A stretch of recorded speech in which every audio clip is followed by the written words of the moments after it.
Hi.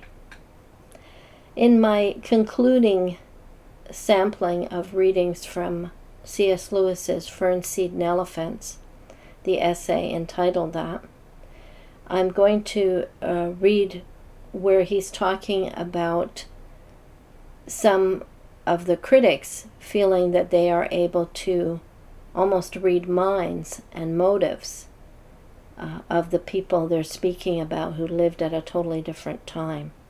So I found some common ground there with my witness experience as well. We'll read Lewis's thoughts here.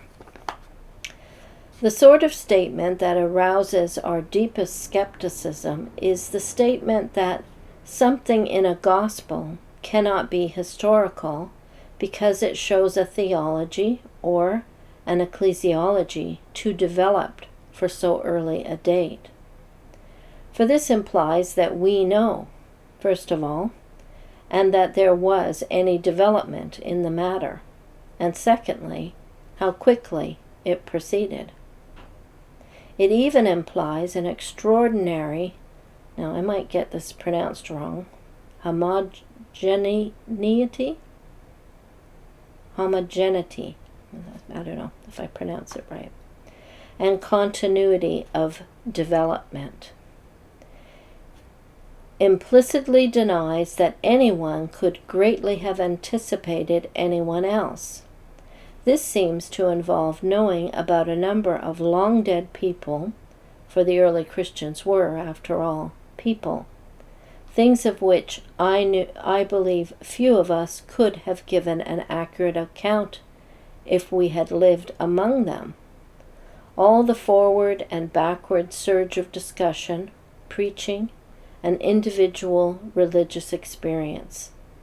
I could not speak with similar confidence about the circle I have chiefly lived in myself.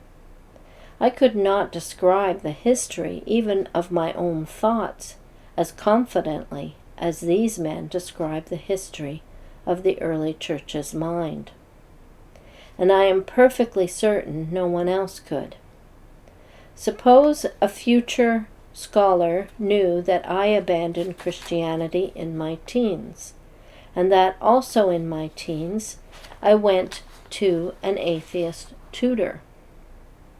Would not this seem far better evidence than most of what we have about the development of Christian theology in the first 2 centuries? Would he not conclude that my apostasy was due to the tutor, and then reject as a backward projection any story which represented me as an atheist before I went to that tutor? Yet he would be wrong. I am sorry to have become once more autobiographical, but reflection on the extreme improbability of his own life by historical standards seems to me a profitable exercise for everyone. It encourages a due agnosticism. So I'll just pause here with that made me think about, should there be any things that we are agnostic on? And do we feel comfortable with the idea that there are things we would be agnostic about? Do we allow others to be agnostic? Especially if they're unconvinced by a position perhaps we believe. Are we okay with them being agnostic? How do we respond? How were we trained as Jehovah's Witnesses to respond? How does the Watchtower respond to those who question, or to those who are unconvinced by the confident and dogmatic statements as to the meaning of Bible texts that the Watchtower presents? When we think about how they respond, I would have to say I recall oftentimes it would be with ridicule. Words like, well, that's impossible, that's unreasonable, illogical, or even, that's ridiculous. Those were the kinds of statements that we were very familiar with. For example, if you read, I'll just give you a couple of scripture examples, first of all. Genesis 12, verse 7 reads, "Then the Lord appeared to Abraham, or to Abram, and said, 'To your descendants I will give this land.' And there he built an altar to the Lord, Yahweh, who had appeared to him." So 2 places it uses the word appeared. What would we make of that as Jehovah's Witnesses?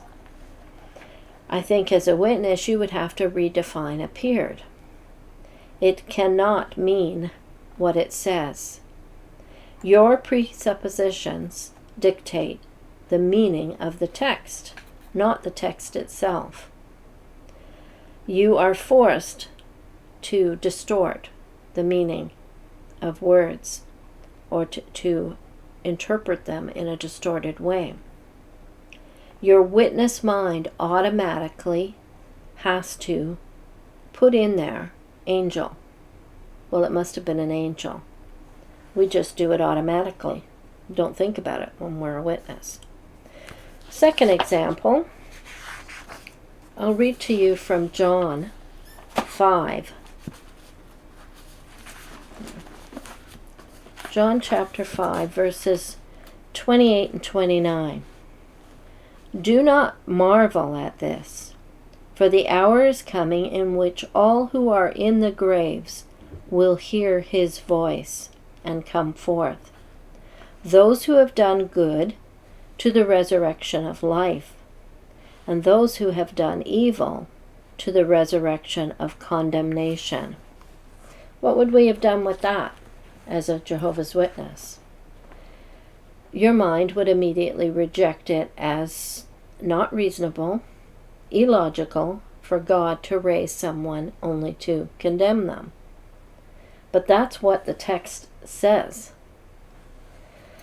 For witnesses, even something that is not a Bible text, 1914 as a pivotal, important date, is a required teaching. It's an essential teaching or belief for Jehovah's Witnesses.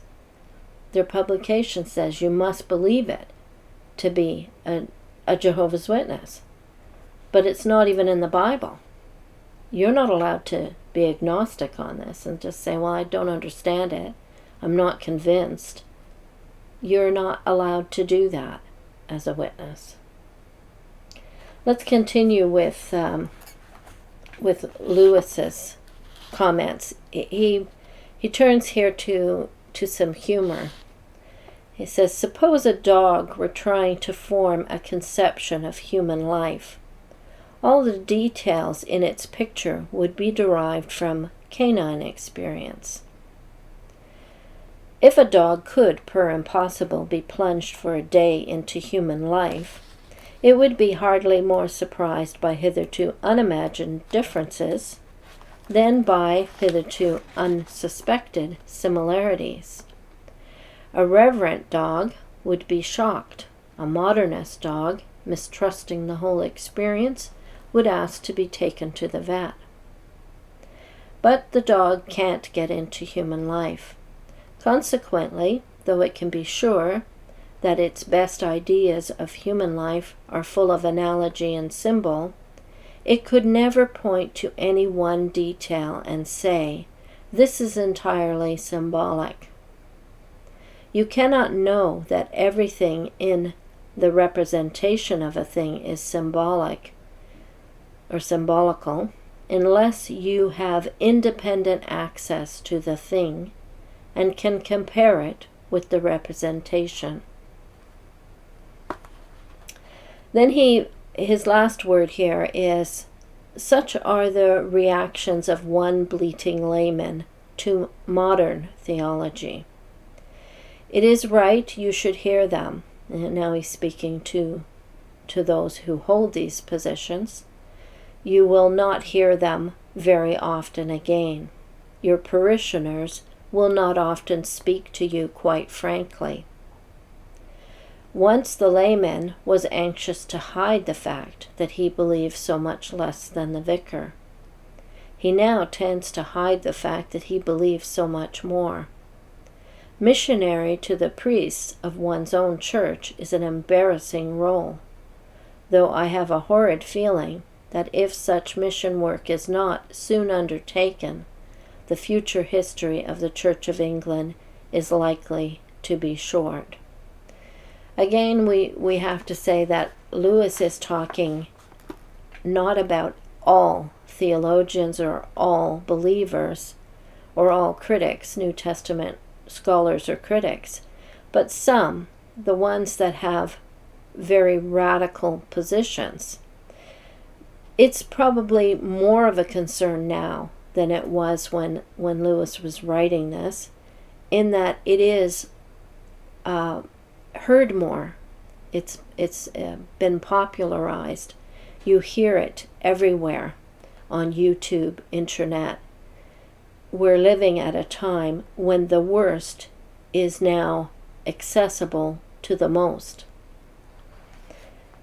I'm going to link to 2 videos concerning the passages that I read from the witnesses' take on Genesis 12 and on John.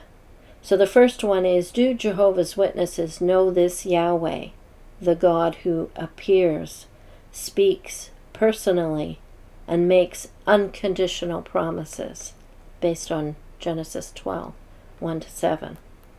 And the second one is Jehovah's Witnesses, what I term paradise, purgatory, biblical? Did Christ buy us a 1,000-year trial? And there's a second part to that video, so follow the link at the end of the video. Thank you for watching this series on Lewis's book, Fern-seed and Elephants.